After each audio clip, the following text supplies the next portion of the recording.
33 tahun menikah, Hotman Paris kini pilih pisah ranjang dengan istri, tegaskan bukan karena berantem.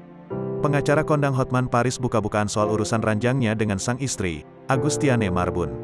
Ini menjadi kabar yang mengejutkan, mengingat pasangan suami istri ini memang hampir tak pernah disorot masalah rumah tangga.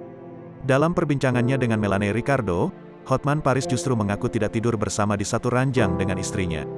Alasan Hotman pisah ranjang dengan wanita yang akrab disapa N itu lantaran jumlah kamar di rumahnya yang banyak. Selain itu, Hotman Paris menyebut bahwa pandemi COVID-19 lah yang membuat keduanya harus pisah ranjang.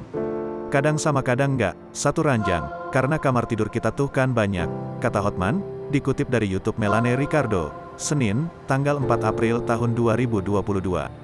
Waktu corona kita terbiasa masing-masing harus satu orang satu sendiri, sehingga lebih aman, sambungnya. Terlebih pengacara 62 tahun ini sering melakukan kegiatan di luar rumah dan bertemu banyak orang. Karena itulah ia harus tidur beda kamar dengan N demi keamanan bersama. Di sisi lain, Hotman menegaskan hal itu bukan karena tengah bertengkar dengan sang istri. Apalagi saya banyak keluar, jadi demi keamanan bersama. Bukan gara-gara berantem, terang Hotman Paris. Meski sudah 33 tahun menikah, Hotman Paris mengaku lebih senang pisah ranjang dengan N. Sebab, Hotman tak bisa tidur kalau ada orang di sampingnya. Lebih senang pisah ranjang, saya nggak bisa tidur kalau ada orang lain di samping saya. Nggak bisa nyenyak, pungkasnya. Sebagai informasi, Hotman Paris dan Agustiane Marbun menikah pada 1989.